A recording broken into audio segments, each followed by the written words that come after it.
നമസ്കാരം, ഞാൻ doctor Vidya, PK Das institute of medical സയൻസിലെ ENT സ്പെഷ്യലിസ്റ്റ് ആണ്.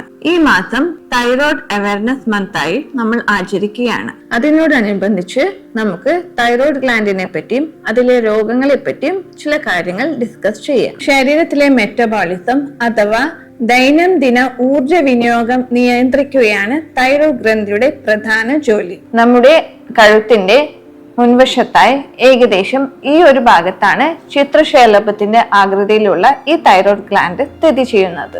പ്രധാനമായും ഈ തൈറോയ്ഡ് ഗ്രന്ഥി 2 ഹോർമോണുകളാണ് ഉൽപ്പാദിപ്പിക്കുന്നത്, T3 ആൻഡ് T4. നമ്മുടെ തൈറോയ്ഡ് ഗ്രന്ഥിയുടെ ഉൽപാദന ശേഷിയെ നിയന്ത്രിക്കുന്നത് മാസ്റ്റർ ഗ്ലാൻഡായ പിറ്റ്യൂട്ടറി ഗ്ലാൻഡ് ആണ്. നമ്മുടെ എല്ലാം തലച്ചോറിൽ കാണുന്ന ഈ pituitary gland thyroid stimulating hormone release ചെയ്യുകയും അതിലൂടെ തൈറോയ്ഡ് ഗ്രന്ഥിയുടെ ഉൽപാദന ശേഷിയെ നിയന്ത്രിക്കുകയും ചെയ്യുന്നു.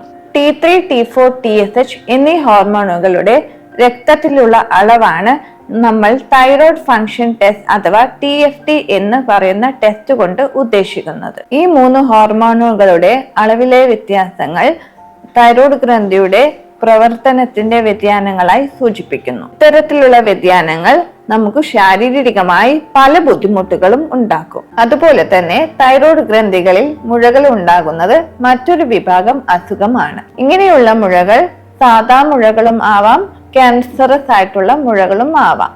തൈറോയ്ഡ് ഗ്രന്ഥിയുടെ ഹോർമോൺ വ്യതിയാനങ്ങൾ മൂലമുണ്ടാകുന്ന 2 രോഗങ്ങളാണ് ഹൈപ്പോതൈറോയിഡിസം പിന്നെ ഹൈപ്പർ തൈറോയിഡിസം. ഇതിൽ ഹൈപ്പോതൈറോയിഡിസം കണ്ടീഷനിൽ തൈറോയ്ഡ് ഗ്രന്ഥിയുടെ ഉൽപാദന ശേഷി കുറയുകയും അതിന്റെ ഭാഗമായി T3, T4 ഹോർമോണുകൾ കുറയുകയും TSH ഹോർമോൺ കൂടുകയും ചെയ്യുന്നു. ഇങ്ങനെയുള്ള ആളുകളിൽ അമിതവണ്ണം, നടക്കുമ്പോഴുള്ള കിതപ്പ്, ചെറിയ തണുപ്പ് പോലും അസഹ്യമായി അനുഭവപ്പെടുന്ന അവസ്ഥകളും ഉണ്ടാകാം. ഇങ്ങനെയുള്ള രോഗികളിൽ തൈറോയ്ഡ് ഗ്രന്ഥി ഉൽപ്പാദിപ്പിക്കുന്ന ഹോർമോണുകൾ ഗുളിക രൂപത്തിൽ കൊടുക്കുകയും 3 മുതൽ 6 മാസം ഇടവേളകളിൽ കൃത്യമായി ടെസ്റ്റ് നടത്തി T3, T4 ലെവലുകൾ പരിശോധിക്കുകയും അതിനനുസരിച്ച് ഡോസ് അഡ്ജസ്റ്റ് ചെയ്യുകയും ചെയ്യുന്നതാണ് ചികിത്സാ രീതി.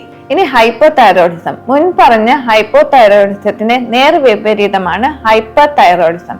ഈ കണ്ടീഷനിൽ T3, T4 അളവ് കൂടുകയും TSH ഹോർമോണിന്റെ അളവ് കുറയുകയും ചെയ്യും. ഹൈപ്പർ തൈറോയിഡിസത്തിന്റെ ലക്ഷണങ്ങൾ നമ്മൾ എത്ര ഭക്ഷണം കഴിച്ചാലും ശരീരം ക്ഷീണിക്കുകയും നെഞ്ചിടിപ്പ് കൂടുകയും ചൂട് തീരെ സഹിക്കാൻ പറ്റാതാവുകയും സ്ത്രീകളിൽ ആർത്തവ സംബന്ധമായ ബുദ്ധിമുട്ടുകൾ ഉണ്ടാവുകയും ചെയ്യും. ഇങ്ങനെയുള്ള ആളുകളിൽ ആന്റി തൈറോയ്ഡ് മരുന്നുകൾ നൽകുകയാണ് ചികിത്സാ രീതി. ഈ രോഗങ്ങൾ കൂടാതെ ഉണ്ടാകുന്ന മറ്റൊരു അവസ്ഥയാണ് ഗോയിറ്റർ അഥവാ തൈറോയ്ഡ് ഗ്രന്ഥിയുടെ അമിതമായ വളർച്ച കൊണ്ടുണ്ടാകുന്ന മുഴകൾ. ഗോയിറ്ററിൽ തന്നെ ക്യാൻസർ ഉള്ള മുഴകളും ക്യാൻസർ ഇല്ലാത്ത മുഴകളും ഉണ്ട്. ഈ 2 മുഴകളും തമ്മിലുള്ള വ്യത്യാസങ്ങൾ മനസ്സിലാക്കാൻ സഹായിക്കുന്ന ഒരു ടെസ്റ്റാണ് ഫൈൻ നീഡിൽ ആസ്പിറേഷൻ സൈറ്റോളജി. ഈ മുഴകൾ ചെറുതാണെങ്കിൽ അതിന് ചികിത്സ തന്നെ ആവശ്യമില്ല, മറിച്ച് അത് വളരുകയും വലുതാകുകയും ചെയ്യുകയാണെങ്കിൽ അത് സർജറി ചെയ്ത് നീക്കം ചെയ്യുക തന്നെ വേണം. പ്രത്യേകിച്ച് ക്യാൻസറസ് ആയ മുഴകൾ എത്രയും പെട്ടെന്ന് തന്നെ സർജറി ചെയ്ത് നീക്കം ചെയ്യേണ്ടതാണ്.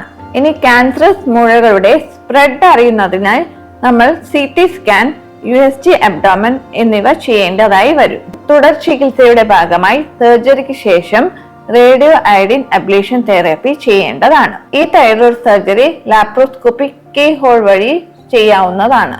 ഈ പറയുന്ന രോഗലക്ഷണങ്ങൾ ഉള്ളവർ കൃത്യമായ ബ്ലഡ് ടെസ്റ്റ് നടത്തുകയും സ്കാൻ ചെയ്യുകയും തൈറോയ്ഡ് ഗ്രന്ഥിയുടെ പ്രവർത്തനം ഉറപ്പുവരുത്തേണ്ടതുമാണ്. നന്ദി, നമസ്കാരം.